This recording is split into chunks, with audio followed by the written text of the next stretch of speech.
नीति आयोग ने अपनी रिपोर्ट में कहा है कि वित्त वर्ष 2015-16 के बाद अगले 5 वर्षों के दौरान 13.5 करोड़ लोग मल्टी डायमेंशनल गरीबी से बाहर हो गए। ये गरीबी कौन सी होती है? इसमें 10 पैरामीटर होते हैं और उन 10 पैरामीटर में से अगर कोई व्यक्ति 1/3 पैरामीटर पर भी पास नहीं होता तो उसे अत्यधिक गरीब माना जाता है। यानी 3 पे पास हो गया तो आप अत्यधिक गरीब नहीं है। यानी कि ये रिपोर्ट ये कहती है कि बीते 5 वर्षों में 13.5 करोड़ लोग ऐसे हैं जो 1/3 से ज़्यादा पैरामीटर पर सही पाए गए हैं।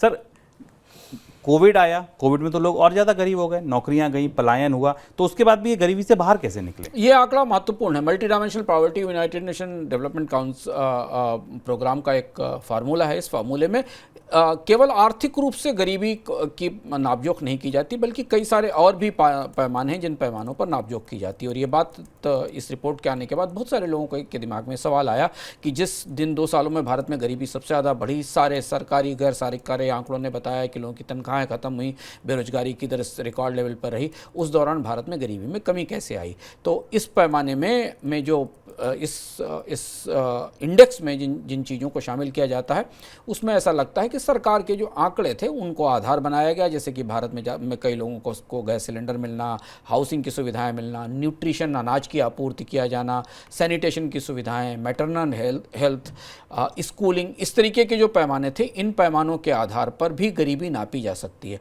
और इनके योगदान के कारण भारत में गरीबी कम होती दिखाई दे रही है। लेकिन ये मूल रूप से पूरी तरह लोगों की आय बढ़ने या उनकी फिनेंशियल इनकम बढ़ने या फिनेंशियल सिक्योरिटी बढ़ने की गारंटी ये पैमाना नहीं देता। लेकिन मल्टी डायमेंशनल पॉवर्टी भी एक स्थापित कॉन्सेप्ट है। इस कॉन्सेप्ट के आधार पर बहुआयामी गरीबी की गणना की जाती है और उस आधार पर नीति आयोग की रिपोर्ट मान रही है कि 2015-16 के बाद भारत में तमाम और भी सुविधाएं जो बढ़ी हैं सरकारी सेवाओं की तरफ से, उनसे गरीबी को कम करने में मदद मिली है।